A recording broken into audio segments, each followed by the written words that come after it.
ఆంధ్రప్రదేశ్ రచయితల సంఘం, ఆ సంఘానికి దాదాపుగా నాకు తెలిసి దాదాపు 15 సంవత్సరాల నుంచి ప్రధాన కార్యదర్శిగా ఉన్నారు.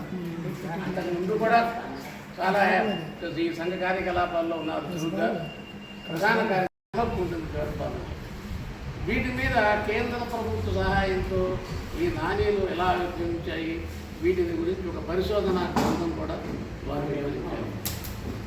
చాలా గ్రంథాలు, దాదాపు 50 పుస్తకాల దాకా ఆయన రాసి ప్రచురించిన కవితలు.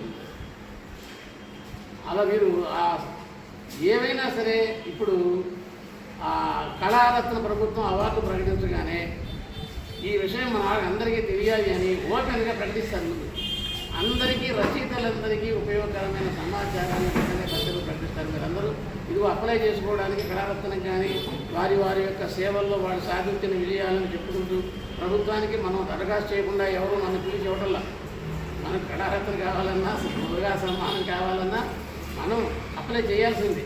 అప్లై చేయడానికి మనకున్న అర్హతలు ఏంటో మనం దానిలో నిరూపించుకుంటూ ప్రకటించాలి.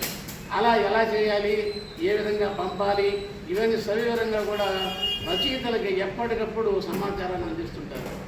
ఒక పుస్తకం రచయిత ప్రకటిస్తే కేంద్ర ప్రభుత్వం వీళ్ళు లైబ్రరీకి ప్రభుత్వం తీసుకుంటూ ఉన్నాం ఒక్కొక్క పుస్తకాలు.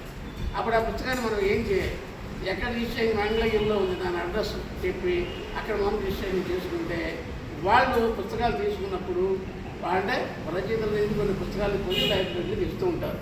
అప్పుడు ఈ మన పుస్తకాలను వాళ్ళు చూసుకోవడానికి పరిశీలనకి కుదురుతుంది. వాళ్ళకి అలా ఇవ్వాలి, రిజిస్ట్రేషన్ చేయించుకోవాలి.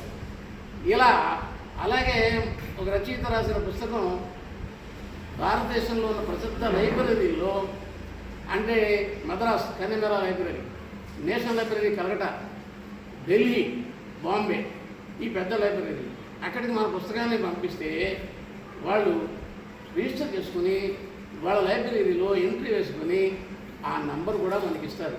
అంటే మన వాళ్ళు ఎప్పుడైనా వెళ్ళి ఈ నంబర్ పుస్తకం కావాలి అంటే మనం రాసిన పుస్తకాలు తెలుగు పుస్తకం అక్కడ ఉంటుంది, చూడవచ్చు.